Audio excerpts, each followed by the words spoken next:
Hey guys, after being a bit quiet on YouTube, I'm back with some stories to share from my recent trip to Beijing and Tianjin.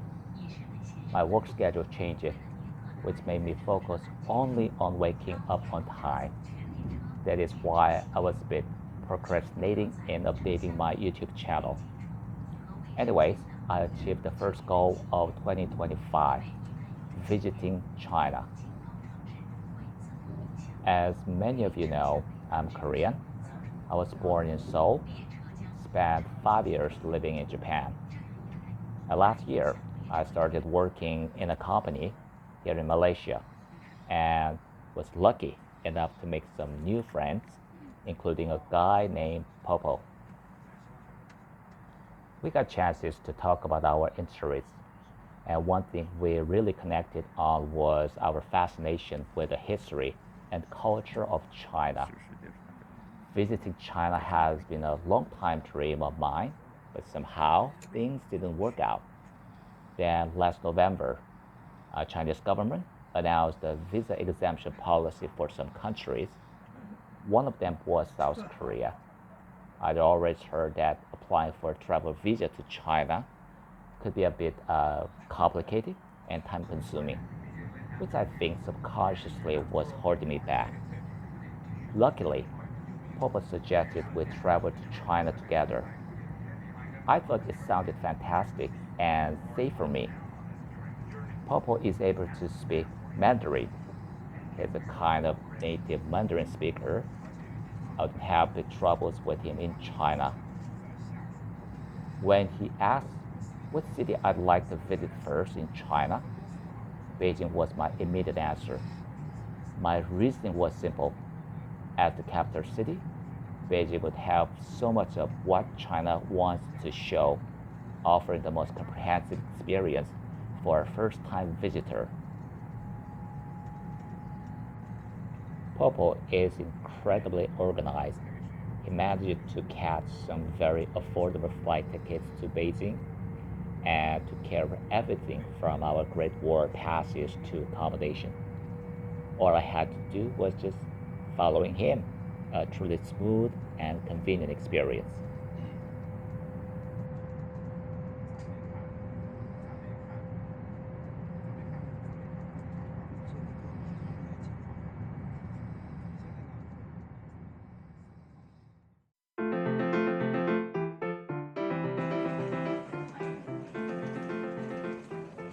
Our flights were with China Southern Airlines, which was a surprise. I said the flight tickets were cheap. I wasn't expecting much, but we were treated to good meals and drinks, and the overall service quality was very impressive. We opted for connecting flight to Beijing, as direct flights can often be quite expensive. We had a layover at Changsha International Airport. Frankly speaking, I didn't know Changsha even existed. Arriving there, I was genuinely stunned by the advanced technology on display. I'll definitely make another video about Changsha Airport. After about 4 hours, we boarded our flight to Beijing. Arriving in Beijing, we headed straight to our accommodation and then ventured out to the area near the Forbidden City. Finally, I got to try authentic Beijing duck. And fantastic is not enough to describe how delicious it was.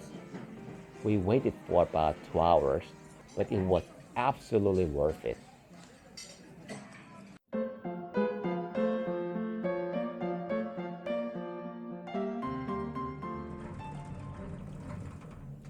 The next day, we visited the Great Wall. It wasn't overly crowded, and I think Popo chose a perfect time to go. He had already purchased tickets for a tour package, which included a bus ride to the entrance and a convenient cable car up to the wall.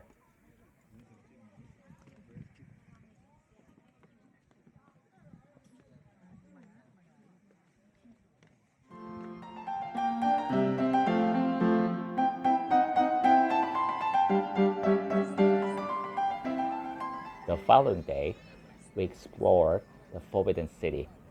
Again, Popo had arranged the tour package, so we simply followed our guide, who was fluent in both Chinese and English.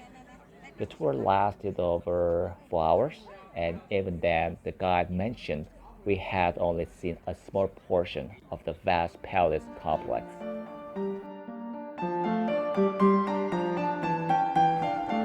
On our fourth day, we took a Didi to the summer palace. It was truly breathtaking. I think it was the largest and most stunning garden I've ever seen. We had planned to take a cruise back to the entrance, but unfortunately, we missed it. Instead, we enjoyed watching a beautiful sunset over the lake. Our fifth day took us to the Temple of Heaven. It was a bit more crowded here. Interestingly, I noticed some people who appeared to be from minority groups wearing their distinctive traditional clothing. It's possible they were in Beijing to participate in official government events.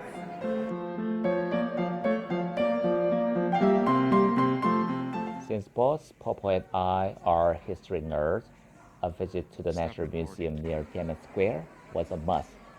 And as you might have guessed, Popo had already secured the tickets.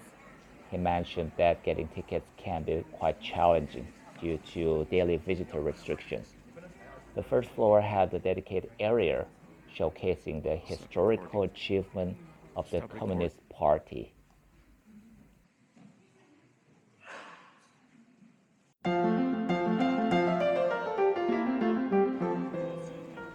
After 7 incredible days in Beijing, we headed to Tianjin. The relationship between Beijing and Tianjin feels quite similar to that of Seoul and Incheon in Korea, or in Tokyo and Yokohama in Japan. I was curious to observe the similarities and differences between them. Most importantly, I was really excited to experience China's bullet trains. The bullet train journey was amazing, having taken Shinkansen in Japan, KTX in Korea. I'm planning to create future videos comparing these three high-speed trains.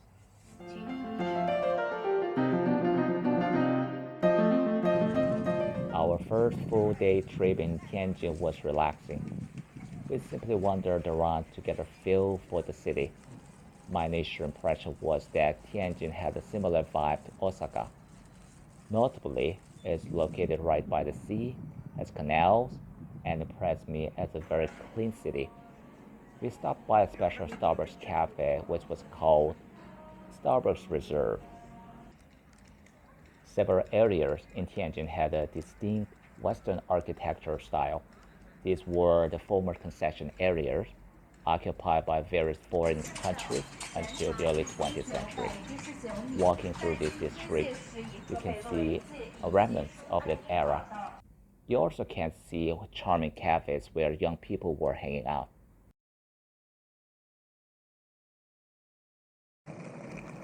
Our journey back to Malaysia, we had a transfer in Shenzhen.